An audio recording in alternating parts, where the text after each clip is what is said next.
స్పష్టంగా మాట్లాడుతున్నాడు పౌలు కొరింథీ సంఘాన్ని ఉద్దేశించి. ఇదే సందర్భం, రెండు సందర్భాలు చెప్తున్నాడు. మీలో అలాంటి వాడు ఒకడు ఉన్నాడు, ఆయన బయటికి తరివేయండి అన్నాడు చివరి మాట. అదే కదండి, అదే కదా. మీలో అలాంటి దుర్మార్గుడు ఒకడు ఉన్నాడు, అని ఏం చేయాలి? మీరు ఆయన్ని బయటికి వెలివేయండి, వాడిని తరివేయండి, లోపలుంచొద్దు. అరే వీడిని లోపలుంచితే ఏం చేస్తున్నాడు, వీడిని లోపలుంచితే ఏం కలుగుతుంది? మనం కొన్నిసార్లు ఇది ఉంటే ఏమవుతుంది అని ప్రశ్నిస్తూ ఉంటాం, ఇలా చేస్తే ఏమవుతుంది అని ప్రశ్నిస్తూ ఉంటాం, ఇలా నడిస్తే ఏమవుతుంది అని ప్రశ్నిస్తూ ఉంటాం, ఇలా చూస్తే ఏమవుతుంది అని ప్రశ్నిస్తూ ఉంటాం. అది చాలా స్పష్టంగా పౌలు ఈ యొక్క పత్రికలో, ఈ అధ్యాయంలో, ఈ వచనాల్లో చాలా స్పష్టంగా మాట్లాడాడు. ఈసారి మొదటి వచనం నుంచి చదువుదాం. వదంతి గలదు మీలో ఒకడు. రెండవ వచనానికి వచ్చేద్దాం. ఇట్లుండి ఉప్పొంగుచున్నారే గాని మీరెంత మాత్రము దుఃఖపడి ఇలాంటి కార్యములు చేసిన వానిని మీలో నుండి వెలివేసిన వారు కారు. దేహం విషయమై దూరముగానున్నాను, ఆత్మ విషయమై సమీపముగా ఉండి మీతో కూడా ఉండినట్టుగానే ఇట్టి కార్యము ఇలాగు చేసిన వారి గురించి ఇదివరకే తీర్పు తీర్చి ఉన్నాను. ఏమనగా ప్రభు అయిన యేసు దినమందు వాని ఆత్మ రక్షించబడినట్లు శరీరేచ్ఛలు నశించుటకై మన ప్రభు అయిన యేసు క్రీస్తు నామమున మీరును నా ఆత్మయు మన ప్రభు అయిన యేసు క్రీస్తు బలముతో కూడి వచ్చినప్పుడు అట్టి వానిని సాతానునకు అప్పగింపబలను. మీరు అతిశయపడుట మంచిది కాదు. పులిసిన పిండి కొంచెమైనను ముద్దంతయు పులియజేయనని మీరెరుగరా? మీరు పులిపిండి లేనివారి గనుక క్రొత్త ముద్ద అవుటికై ఆ పాతదైన పులిపిండిని తీసి పారివేయుడి. ఇంతే కాక క్రీస్తు అను మన పస్కా పశువు వధింపబడిన గనుక పాతదైన పులిపిండితోనైనను దుర్మార్గత దుష్టత్వము పులిపిండితోనైనను కాకుండా నిష్కాపట్యము సత్యమును పులియని రొట్టెతో పండుగ ఆచరింతుము అని చాలా చక్కగా చెప్పాడు. దేవునికి స్తోత్రం. అయ్యారు చాలా స్పీడ్ గా చదువుకుంటూ వెళ్ళిపోయారు, కానీ మాకేమీ అర్థం కాలేదు. మీ గురించి మరలా నేను ఒకసారి వివరిస్తాను, జాగ్రత్తగా వినండి. అయ్యా కొరింథీ సంఘమా, మీరు చాలా అద్భుతమైన సంఘం అని నేను మిమ్మల్ని పొగిడాను. అయితే మీ లోపలున్న కొన్ని లోపాలని మీరు గుర్తించి కూడా వాటిని మీరు బయటికి నెట్టివేయడం లేదు. అయితే మీ లోపలున్న లోపం ఏంటి? మీ లోపలున్న లోపం ఏమిటి? ఆ లోపము మీలో జరుగుతున్నది ఏంటంటే జారత్వము అని చెప్తున్నాడు. కొరింథీ సంఘములో జరుగుతున్న భయంకరమైన లోపం ఏంటట? జారత్వము. దీనిని బట్టి మనిషి వారు ఆ సంఘము దాని నుంచి అతిశయపడే పరిస్థితికి వచ్చేసారు. ఒకసారి చదువుతాం రెండవ వచనం. ఇట్లుండి మీరు ఒప్పుకొంచున్నారే గాని మీరెంత మాత్రము దుఃఖపడి ఇలాంటి కార్యములు చేసిన వారిని మీలో నుండి వెలివేయటం లేదు, బయటికి నెట్టివేయటం లేదు, వాడిని త్రోసివేయటం లేదు.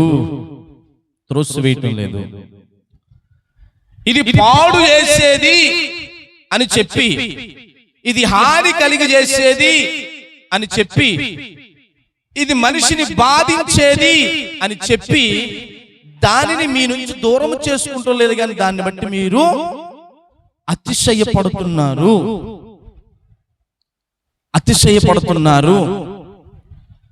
దేన్ని బట్టట? పొంగిపోతున్నారు. సంఘము దేన్ని బట్టి పొంగిపోవాలి? సంఘ పరిస్థితి చూడండి, the condition of the church. సంఘ పరిస్థితి చూడండి. మీరు పొంగిపోతున్నారు. ఏ విషయంలో పొంగిపోతున్నారు? మీలో జరుగుతున్న పాపం విషయమే మీరు పొంగిపోతున్నారు. మీలో జరుగుతున్న జారత్వం విషయమై మీరు పొంగిపోతున్నారు. మీలో జరుగుతున్న దేవునికి ఇష్టము లేని విషయమై పొంగిపోతున్నారు. అసలు సంఘమా, నువ్వు పొంగవలసిన సందర్భం ఏంటి? దేవుడి కృపను బట్టి నువ్వు పొంగిపోవాలి, దేవుడి ప్రేమను బట్టి నువ్వు పొంగిపోవాలి, దేవుడు చూపుతున్న వాత్సల్యతను బట్టి, ఆయన ఇచ్చిన రక్షణను బట్టి, ఆయన కొనసాగిస్తున్న వాక్యమును బట్టి, ఆయన నీపై చూపిస్తున్న నిత్యమైన కృపను బట్టి నువ్వు పొంగవలసిన సందర్భాన్ని మర్చిపోయి సంఘము దేనిని బట్టట పొంగిపోతుంది? మీలో జారత్వము జరుగుతుందని తెలిసి దానిని బట్టి పొంగిపోతున్నారు. దేవునికి స్తోత్రం కలుగునుగాక.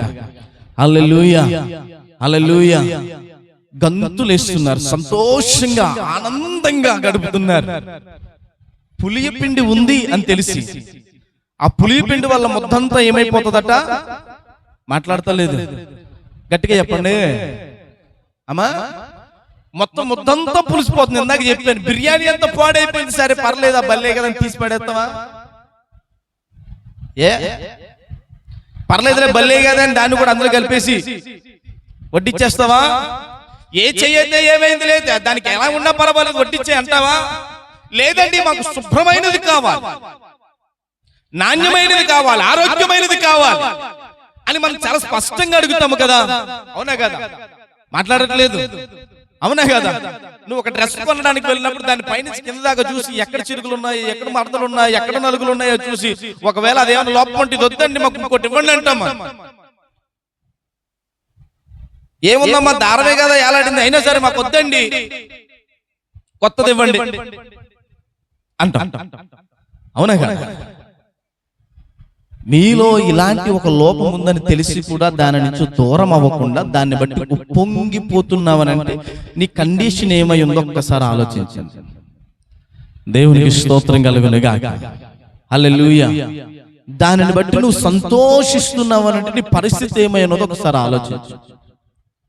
నీలో ఉన్న లోపమును బట్టి నువ్వు దుఃఖించడం మానేసి ప్రభు దగ్గర పశ్చాత్తాపడడం మానేసి, ప్రభువా ఈ పాపము నుంచి నన్ను దూరం చేయనాయనని అడగడం మానేసి నీవు చేస్తున్న తప్పును బట్టి పొంగుతున్నావనంటే నీ పరిస్థితి ఏమై ఉన్నదో ఒకసారి సంగమా ఆలోచించుకో అని కొరింథీ సంఘానికి చెబుతున్నాడు పౌలు. నీకు సంతోషం ఎప్పుడు రావాలి? ఆనందం ఎప్పుడు రావాలి? ఒక మేలు కలిగినప్పుడు రావాలి, ఒక మేలు కలిగినప్పుడు రావాలి. నీవు తప్పుడు పని చేసినప్పుడు ఆనందం రాకూడదు. దేవునికి స్తోత్రం కలుగునుగాక. హల్లెలూయా, హల్లెలూయా. నేటి ప్రపంచంలో భయంకరమైన పరిస్థితి ఏంటి చెప్పనా? భయంకరమైన పరిస్థితి ఏంటి చెప్పనా? మతం పేరుతో, కులం పేరుతో, జాతి పేరుతో, ప్రాంతం పేరుతో మరొక వ్యక్తిని హింసిస్తే ఈ వ్యక్తి చాలా పైశాచికమైన ఆనందాన్ని పొందుతున్నాడు. ఏం పొందుతున్నాడు? పైశాచికమైన ఆనందం. అవతల వ్యక్తిని హింసిస్తే సంతోషం ఎత్తుకుంటున్నావు, అందులో ఏం ఎత్తుకుంటున్నావు? సంతోషం ఎత్తుకుంటున్నావు అందులో. అవతల వ్యక్తిని దూషిస్తే సంతోషం ఎత్తుకుంటున్నావు అందులో. అవతల వ్యక్తిని హింసిస్తే అందులో సంతోషం ఎత్తుకుంటున్నావు. అవతల వ్యక్తిని బాధిస్తే అందులో సంతోషం వెతుక్కుంటున్నావు. అవతల వ్యక్తిని హింసిస్తే అందులో సంతోషం వెతుక్కుంటున్నావు. నీ సంతోషం ఎక్కడ చూసుకుంటున్నావు అంటే ఇతరుల యొక్క బాధ, శ్రమ, కష్టములో, నీలో ఉన్న ఆ క్రూరత్వంలో, నీలో ఉన్న జారత్వంలో సంతోషాన్ని వెతుక్కుంటున్నావు. దేవునికి స్తోత్రం కలుగునుగాక. హల్లెలూయా, హల్లెలూయా. దేవునికి స్తోత్రం. భయంకరమైన క్రూరత్వంలో నువ్వు సంతోషాన్ని వెతుక్కుంటున్నావు. మన మధ్యన జగిత్యాల జిల్లాలో 5 సంవత్సరాల పాపని చంపేశారు. 5 సంవత్సరాల పాప ఎవరో గారు సొంత చిన్నమ్మే చంపేసింది. సొంత చిన్నమ్మ. ఎందుకు చంపేసిందండి? ఎందుకు చంపేసింది? వారట ఆనందంగా ఉండడు ఈవిడికి నచ్చలేదు. ఏమంటే ఈవిడ బెట్టింగ్ యాప్లాడి అయ్యాడి 7 డబ్బులు 18 లక్షలు 20 లక్షలు పైనే పోగొట్టింది. వారు కుదురుగా మట్టుగా సంపాదించుకున్నదంతా కూడబెట్టుకుని చక్కగా ఎదుగుతున్నారు. వాళ్ళు ఎదుగుతూ చూడలేక, వాళ్ళ సంతోషం చూడలేక వాళ్ళని ఎలాగైనా బాధ పెట్టాలి అని చెప్పి సొంత అక్కగారు కూతురు, మళ్ళీ తోడుకోవాలంటే బయట కూడా కాదు, సొంత చెల్లినే మరిది గారికి ఇచ్చి పెళ్లి చేసింది. ఆ సంతోషం చూడలేక 5 సంవత్సరాలు ఆడుకునే పాపను తీసుకుని వెళ్ళి ఈ పెద్ద పెద్ద ఇళ్లలో ఈ కట్టర చేస్తారు చూడండి, మొక్కలు కట్ చేస్తారు చూడండి, ఆ కత్తిరితో పీక్కోసి చంపేసి అవతల వాళ్ళ ఇంట్లో బాత్రూంలో పడేసి వచ్చేసి మళ్ళీ నా కూతురు అని ఏమీ ఎరగనట్టు ఏడుస్తుంది. ఏమీ ఎరగనట్టు కానీ లోపల ఎంత ఆనందమో. పోలీస్ ఇన్వెస్టిగేషన్ లో తర్వాత ఒక రిపోర్ట్ రిలీజ్ చేస్తే ఆమె చెప్పిన రిపోర్ట్ ఎట్లుందో తెలుసా? ఎక్కడా కూడా ఆమె రిగ్రెట్ అవ్వట్లేదంట. అయ్యో నేను చేసింది తప్పు అనే బాధ లేదట. అనే బాధ లేదట. చూడండి, మనిషి యొక్క పైత్యం, మనిషి యొక్క పాపం, మనిషి యొక్క లోపం ఉండిపోయిన లోపం ఎంత భయంకరంగా మృగతత్వం కనబడుతుందో లోపల.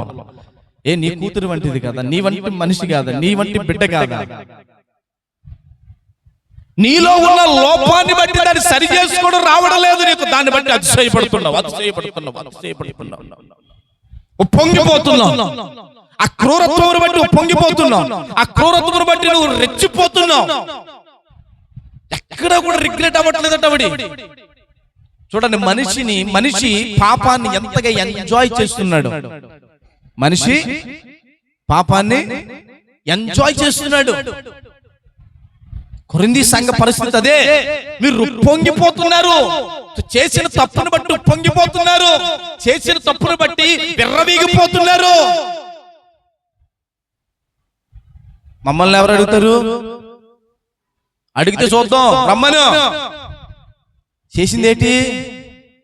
మాట్లాడతలేదు. చేసిందేంటి? తప్పుడు పని. నువ్వు చేసింది అక్రమమైన పని, నువ్వు చేసింది అన్యాయమైన పని, నువ్వు చేసేది విరుద్ధమైన పని. సమాజానికి, నీ తల్లిదండ్రులకి, దేవునికి, వాక్యానికి, సంఘానికి విరుద్ధమైన పని చేసి రమ్మని అడగమను, చెప్తావు సమాధానం. ఏం చెప్తావు సమాధానం? నువ్వు ఏం చెప్తావు సమాధానం? నా ఇష్టం అండి, నా కళ్ళు అండి, నేను చూస్తానండి, నా ఇష్టం అండి, నా శరీరం అండి, నేను తిరుగుతాను, నా ఇష్టం అండి, నా ఇష్టం అండి, నా ఇష్టం వచ్చినట్టు బ్రతుకుతానండి, నా ఇష్టం అండి. నీవెవరు అడగడానికి అంటావా?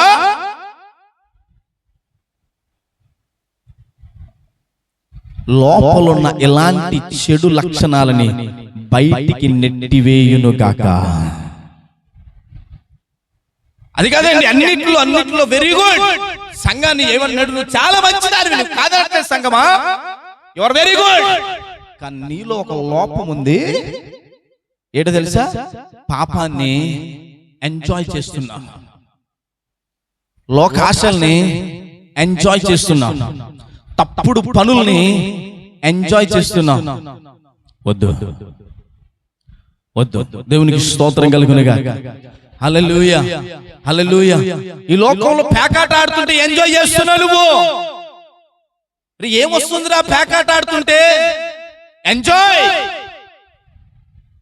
ఏమొస్తుంది? ఎంజాయ్. 100 రూపాయలు పోయినప్పుడు పర్వాలే, 1000 రూపాయలు పోయినప్పుడు పర్వాలే, 2000 పోతే పర్వాలే, 3 పర్వాలే, 5 ఓకే, 10,000 పోయిన కలిసి కష్టం.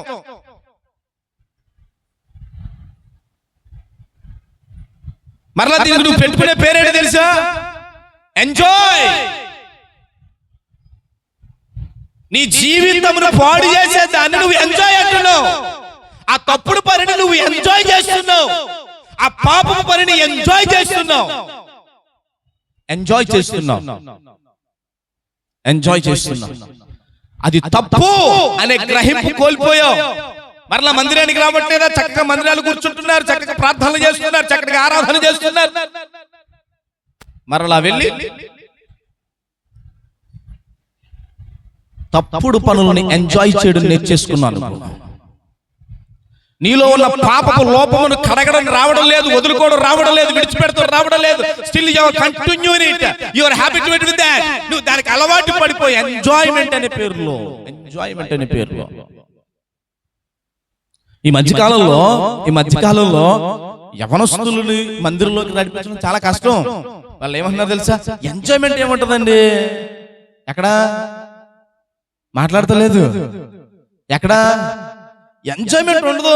కూర్చోబెట్టు బురద నేస్తారు. మరి ఎంజాయ్మెంట్ అంటే ఏముండాలా?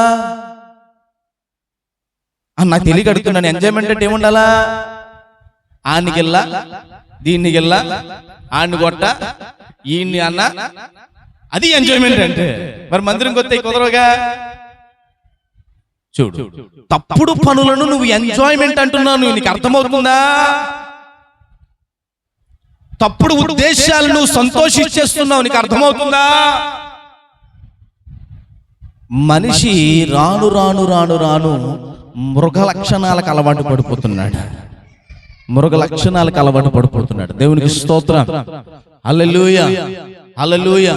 విచక్షణను కోల్పోతున్నాడు. ఇక్కడ చూడండి ఎలాంటి చారత్వము జరుగుతుందట. మీలో జారత్వం జరుగుతుందని నాకు తెలుసు. అది ఎంత భయంకరమైనదో చదవడానికి వినడానికి కూడా ఎంత భయంకరమైనదో. మన కాకినాడ జిల్లాలో సొంత బాబాయ్ 6 చిన్నారి మీద సొంత బాబాయ్ చిన్నారిపై అత్యాచారం. ఎంత భయంకరంగా ఉన్నాయండి మాటలు వినడానికి. తండ్రి తర్వాత తండ్రి అంతటి వాడు, తండ్రిలా సాకాల్సిన వాడు, తండ్రిలా ప్రేమించాల్సిన వాడు. ఆ చూపులో ఎలాంటి ధోరణి పుట్టిందో చూడండి, ఆ మనసులో ఎలాంటి ఉద్దేశం పుట్టిందో చూడండి, ఆ బుద్ధిలో ఎలాంటి క్రూరత్వం పుట్టిందో చూడండి. నేను అనుకుంటూ ఉంటాను, జంతువులు కూడా ఇలాంటి దారుణానికి ఒడిగట్టావు. అంటే మనిషి పాపాన్ని ఎంజాయ్ చేయడం ప్రారంభించేశాడు. మనిషి పాపాన్ని ఎంజాయ్ చేయడం ప్రారంభించాడు. ఒక రోజు ఇలాగే ఎంజాయ్ చేస్తున్నారట పాపాన్ని. ఎక్కడా దేవుడు మోషేని ఏర్పరచుకుని ఇశ్రాయేలు నడిపించిన తర్వాత సీనాయి పర్వతం మీదకి వెళ్ళి దేవుడితో మాట్లాడాలి, దేవుడు నన్ను దాంతో మాట్లాడాలని 40 రాత్రులు 40 పగళ్ళు దీక్ష తీసుకుని అక్కడ కూర్చుంటే ఈ భూమి మీద కిందున్న ఈ ఇశ్రాయేలీలు అందరూ అంటున్నారు, ఇదిగో మోషే లేడు, దేవుడు లేడు, మాకు ఒక దూడం చేయి, ఆ దూడ ముందు మేము ఒల్లుబాయా తెలియకుండా ఎగురుతాం. ఎంజాయ్ చేస్తున్నారట. ఏం చేస్తున్నారు? ఎంజాయ్ చేస్తున్నారట. మర్చిపోయారు వాళ్ళు. వారిని విడిపించింది ఎవరో, రక్షించింది ఎవరో, కాపాడింది ఎవరో, బానిసత్వం నుంచి బయటకు తీసుకొచ్చింది ఎవరో, స్వాతంత్రం ఇచ్చేది ఎవరో, వాగ్దానం ఇచ్చింది ఎవరో, వాగ్దాన దేశానికి నడిపించింది ఎవరో. మనిషి మర్చిపోయాడు. మర్చిపోయి ఇప్పుడు మా ఎంజాయ్మెంట్ కోసం ఒక దూడం చేయి. వాళ్ళ భక్తి కోసం కాదు, అది ఆ భక్తి కోసం కాదు, ఎంజాయ్. మేము ఎగరాలా, గెంతాలా,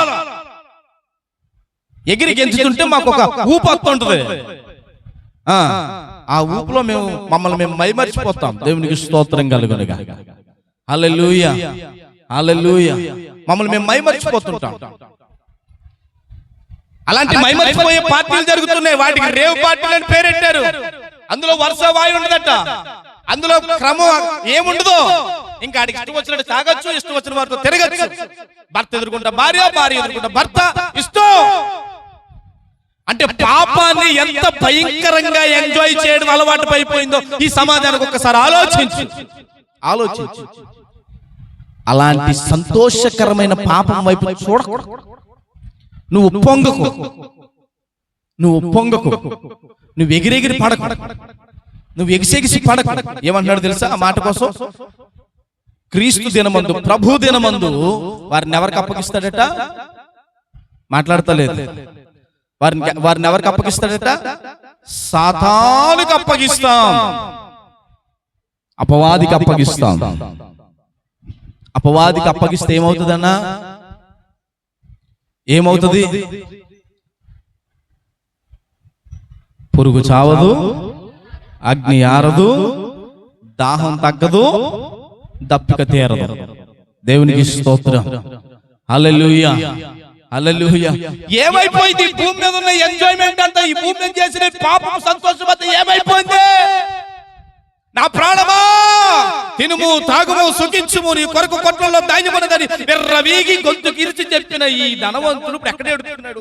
ఒక నీళ్లుంటే చాలు. ఎంజాయ్మెంట్ అంతా ఏమైపోయిందిరా? భూమి మీద ఎంజాయ్ అని తిరిగావు కదా. తాగితే ఎంజాయ్ అన్నావు, తిరిగితే ఎంజాయ్ అన్నావు, అక్రమ సంబంధాన్ని ఎంజాయ్ అన్నావు, పాపపు చేష్టల్ని ఎంజాయ్ అన్నావు, పాపపు చూపుల్ని ఎంజాయ్ అన్నావు. వయసులో ఉన్నప్పుడు కాకపోతే ఇంకెప్పుడు అన్నావు. ఇప్పుడు ఏమైపోయింది నీ వయసు? ఇప్పుడు ఏమైపోయింది నీ బలం? ఇప్పుడు ఏమైపోయింది నీ యొక్క సామర్థ్యం, నీ శక్తి? పనిచేస్తలేదు. నీ చిటికిన వేలు కొన ముంచిన నాలుగు మీద పెట్టండి. జాగ్రత్త. పాపాన్ని ఎంజాయ్ చేయడం నేర్చుకుంటే దేవుడు నిన్ను ఎలాగా నరకంలో వేయాలని తెలుసు, ఎలా నిన్ను నడిపించాలని తెలుసు, ఎలా నిన్ను బాధ పెట్టాలని తెలుసు. ఈ లోకపు పాపమునకు నీ జీవితం అప్పగించుకుంటున్నావా? అందులో సంతోషం వెతుక్కుంటున్నావా? జాగ్రత్త. కొరింథీ సంఘము కూడా ఏం చేస్తుందట? మీరు పొంగుచున్నారే గాని ఏం చేయట్లేదట? మాట్లాడతలేదు. ఏం చేయట్లేదట? ఎంత మాత్రమును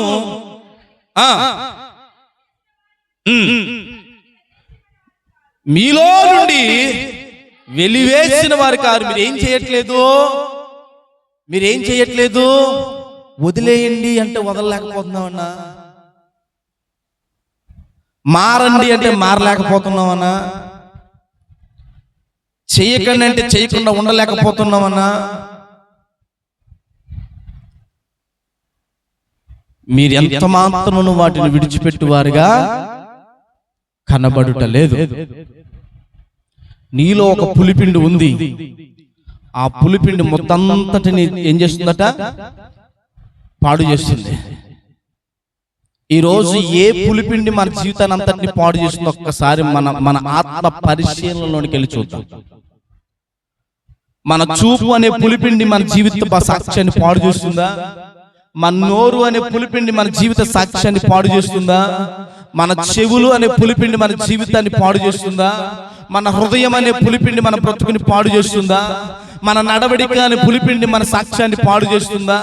మన స్వభావం అనే పులిపిండి మన జీవితాన్ని పాడు చేస్తుందా? అది కాదండి, నేను మందిరానికి వెళ్తున్నాను, చక్కగా మందిర సంఘములో నేను సభ్యులని, నేను ఆరాధికురాలని, నేను ఆరాధన చేస్తున్నాను, నేను ప్రార్థనా పరుడిని, నేను వాక్యం చదువుతాను, నేను వాక్యం విరోధిస్తాను, నాకు అన్ని తెలుసు. కానీ నీలో ఉన్న పులిపిండి, నీలో ఉన్న పులిపిండి, నీలో ఉన్న పులిపిండి పోకపోతే నువ్వు ఎన్ని చేసినా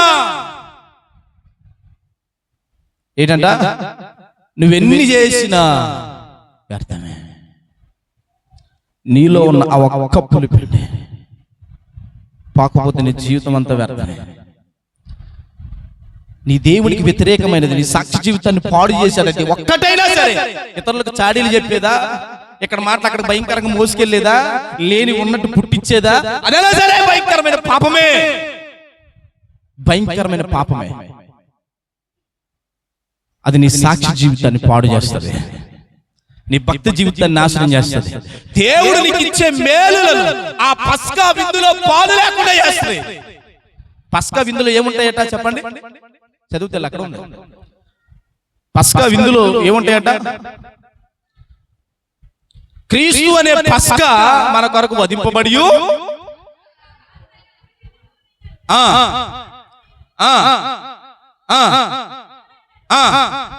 కాకుండా ఏటేటేటేట జాగ్రత్తగా విను.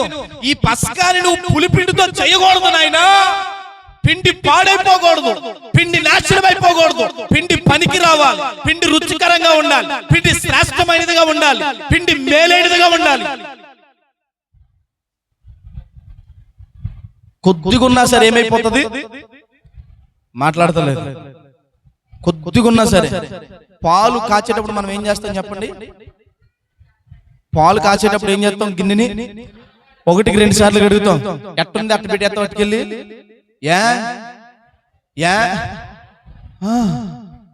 నీ జీవితాన్ని పస్కా అనే యేసుక్రీస్తు దగ్గరకు వచ్చేటప్పుడు, పస్కా అనే మందిరమునికి వచ్చినప్పుడు, పస్కా అనే బలిపీఠం యొద్దకు వచ్చినప్పుడు ఎట్టబడితే అటు తీసుకుని వచ్చేస్తావా?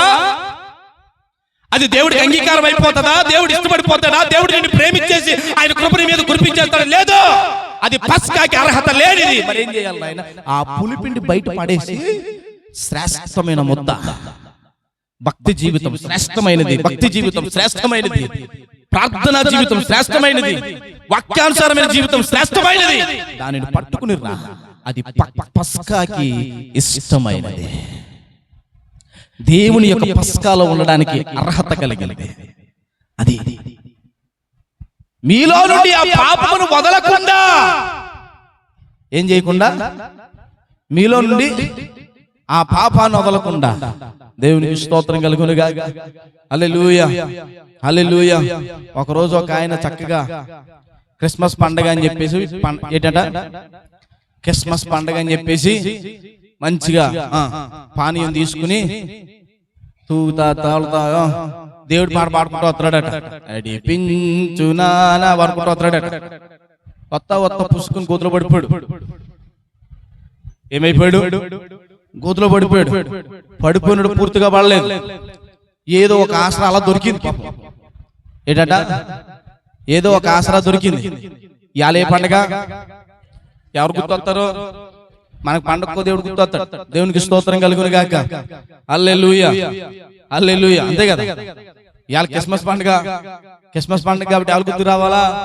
యేసుక్రీస్తు గుర్తుకు రావాలి.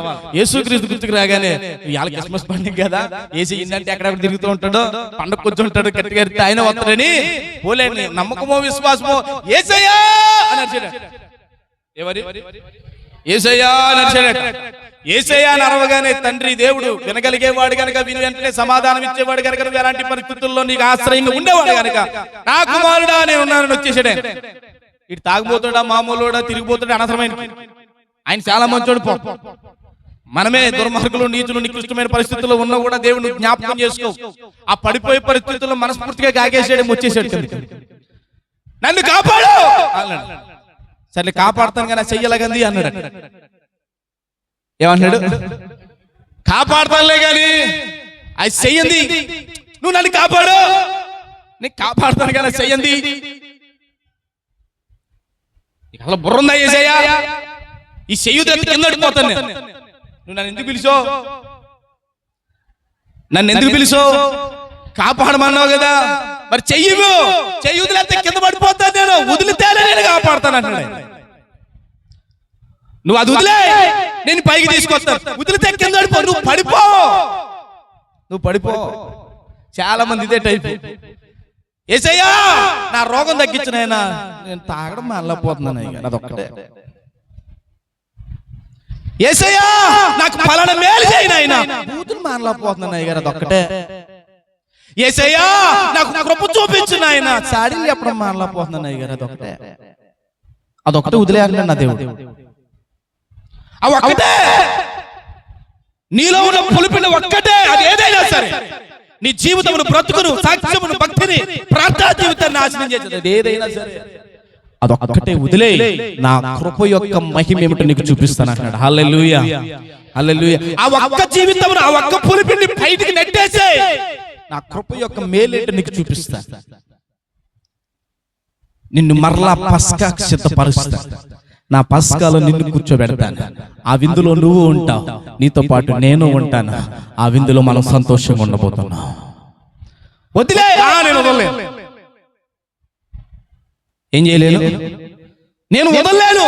నువ్వు వదలకపోతే ఎలానైనా ఆ పులిపిండి నీలో ఉంటే నీ జీవితం బాగుపడదు. ఆ ఒక్కటేనండి. ఏటట? ఆ ఒక్కటేనండి. ఆ ఒక్కటి లేకపోతేనండి దేవునికి స్తోత్రం కలుగును గాక. హల్లెలూయా. చిన్నప్పుడు మా నాయనమ్మ దగ్గరకు ఒక ఆయన వచ్చేవాడు. వచ్చి ప్రార్థన కరెక్ట్గా చక్కగా చేసుకునేవారు. మా నాన్నమ్మ మంచిగా ప్రార్థన చేస్తే అక్క అక్క అనుకుంటూ వచ్చేవాడు. అక్క అక్క అనుకుంటే ఇద్దరు మాట్లాడుకున్న తర్వాత చిటిక్కిన పోయేవాడు. ఇంటి వెనక్కి పోయి పొగొచ్చేదిలాగా, ఏటబ్బా ఎంతసేపు ప్రార్థన చేసి పొగొస్తుంది ఏంటని అలా చూస్తే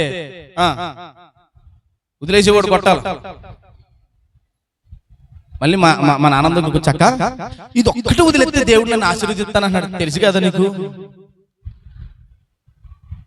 నీకు, ఇది ఒక్కటే వదిలేస్తే మానేస్తే దేవుడు నన్ను ఆశీర్వదిస్తాను అన్నాడు అక్క. కానీ మానలేకపోతున్నాను అక్క.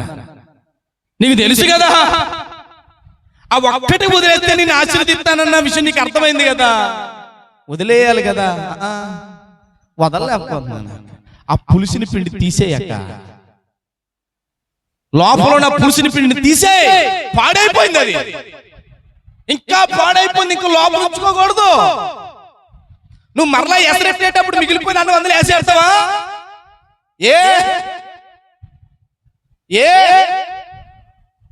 పాడైపోయిన అన్నం తీసుకొచ్చి మళ్ళీ అందులో వేసి మరలా వండుతానండి బాగుంటుంది అన్నాడు. బాగోదండి, పాడైపోయిందని తెలిసినప్పుడు తీసే, బయటికి పారవేసే. ఎలా ఉండాలట చదువుతాం కిందకి ఒక మాట. నిష్కపటమును సత్యమును పులియని రొట్టెతో. ఎలా చేయాలి పండగ? నిష్కపటమును సత్యమును పులియని రొట్టె. పులిసిపోకూడదు రొట్టె, పాడైపోకూడదు రొట్టె, నాశనమైపోకూడదు రొట్టె, పాసిపోకూడదు. దేవుడి దగ్గరికి వచ్చేటప్పుడు అది శ్రేష్టమైనదిగా ఉండాలి. అది అర్పణై ఉండాలి. ఆ అర్పణ నీ జీవితమై ఉండాలి. ఆ జీవితం దేవుడికి ఇష్టమైనదై ఉండాలి. దేవునికి స్తోత్రం కలుగును గాక. హల్లెలూయా, హల్లెలూయా. ఒకవేళ మనలో అలాంటి ఇంకా పులిసిన పిండులు ఉన్నాయేమో. అయ్యారు ఎవరిలో లేకుండా ఉండవు. మన మనుషులు అందరిలో లోపాలు ఉంటాయి. లోపం లేని మనిషి లేడు. కానీ ఆ లోపాన్ని సరి చేసుకున్నవాడు నిజమైన మనిషి. నిజమైన భక్తిపరుడు, నిజమైన విశ్వాసి, నిజమైన నమ్మకస్తుడు, దేవుని స్వరం వినేవాడు. ఆ లోపాన్ని సరి చేసుకోకుండా లోపాన్ని బట్టి అతిశయపడి నేను ఇంతే అన్నవనుకో, మన బతుకంతే. దేవునికి స్తోత్రం, హల్లెలూయా. మారరా అంటే నేను మారలా, నేను ఇంతే కంగారు పడ. మనం ఇంకా ఇక మాట్లాడక్కర్లేదు, వాళ్ళతో పని ఏం లేదు, కంగారు పడాల్సిన పని లేదు. ఇంతే అనుకున్న వాళ్ళు చాలా మందిని చూసాం మనం. దేవునికి స్తోత్రం కలుగునుగా.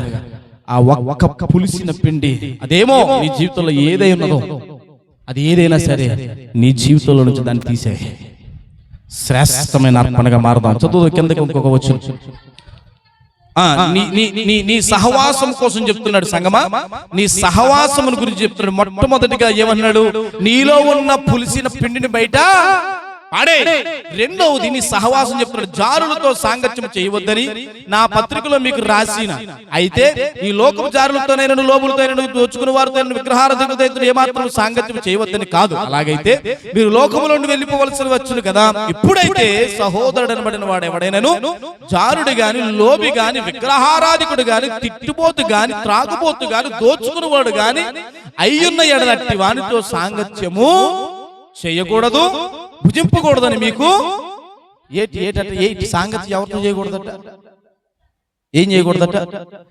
జాగ్రత్తగా వినండి. ఇది లోకం కోసం చెప్పట్లేదు, సంఘం కోసం చెప్తున్నాడు. సంఘముగా ఏర్పరచబడి రక్షించబడి నీవు క్రీస్తులోనికి వచ్చి సహోదరుడిగా చేర్చబడి నీలో ఇలాంటి లక్షణాలు ఉంటే ఏమంటాడు చెప్పండి? ఒకసారి చదవండి అక్కడ ఉన్న కొన్ని లక్షణాలు.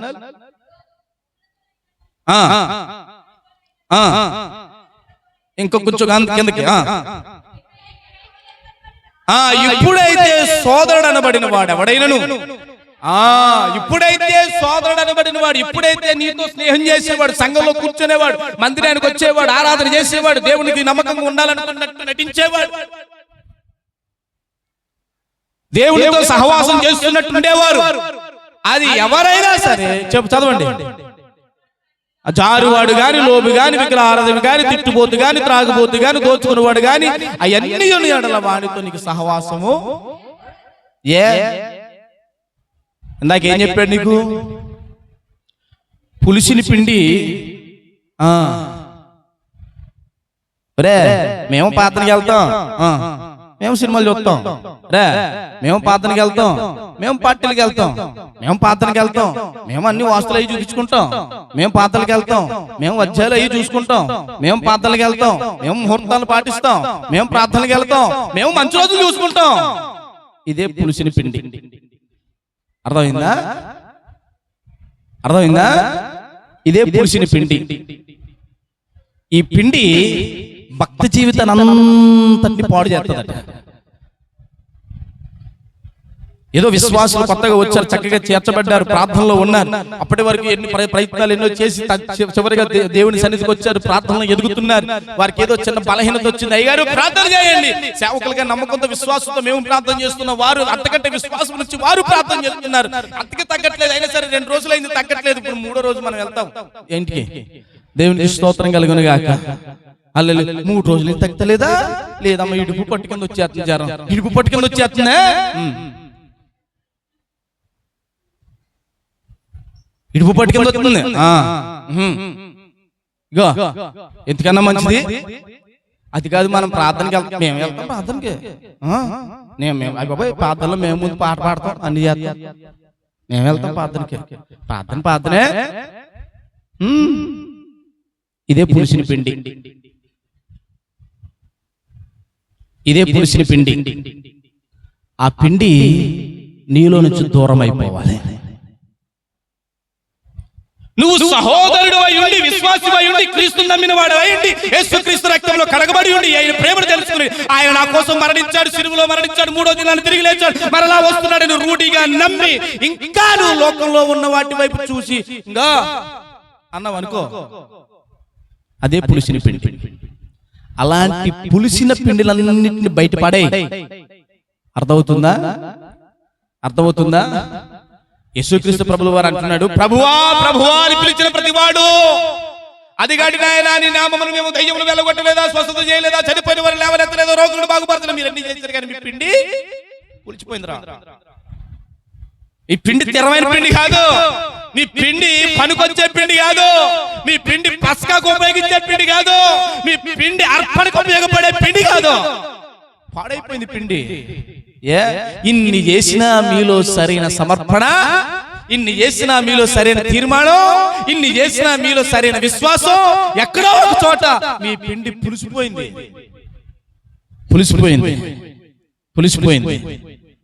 ఆ పిండి బయటపడాలి. మరి ఏం చేయమంటారు? శ్రేష్టమైన పిండి ఎవరిస్తారయ్యా నా కొరకు?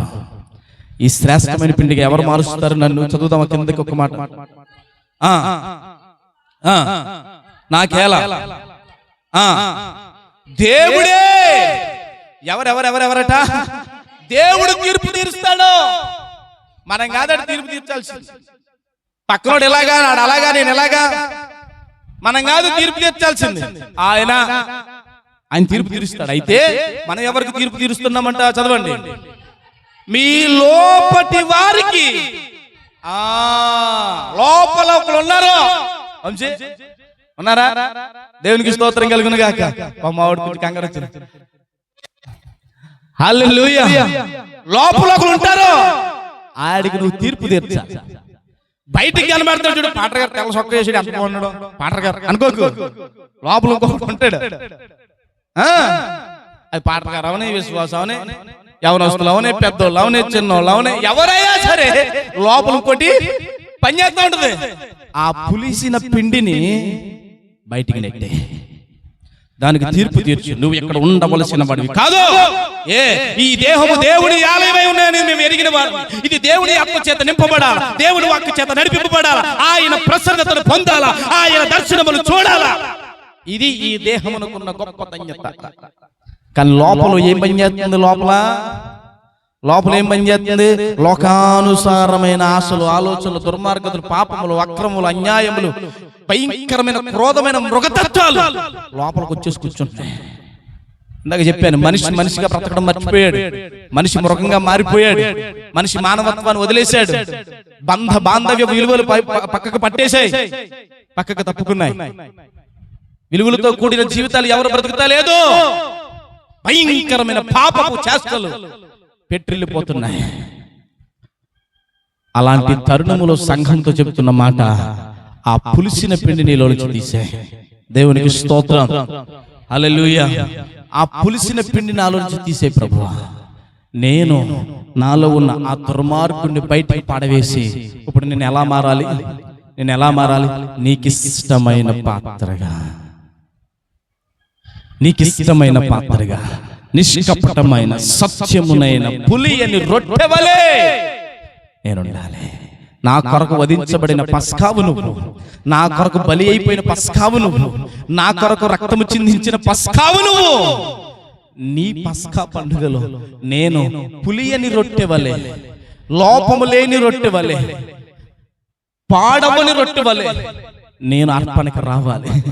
అది ఆ విందులో నేను ఉండాలి, ఆ విందులో నన్ను అందరూ చూడగలగాలి, నేను అనేకుల ఆకలి తీర్చగలగాలి. అలాంటి రొట్టెగా నన్ను మార్చు, అలాంటి రొట్టెగా నన్ను మార్చు. అడుగుదాం యేసయ్యను ఒకసారి. ఒకవేళ నీలో నాలో ఎలాంటి పులిసిన పిండి ఉందో, అది నా జీవితాన్ని ఎలా పాడు చేస్తుందో ప్రభువా, ఆ పిండి, ఆ చెడు, ఆ పాపము, ఆ దుర్బుద్ధి, ఆ దుర్మార్గత, ఆ యొక్క దుర్మార్గమైన దృష్టి నాలో నుంచి తీసేసి నన్ను శ్రేష్టమైన పిండిగా మార్చు అని మోకరిద్దామా?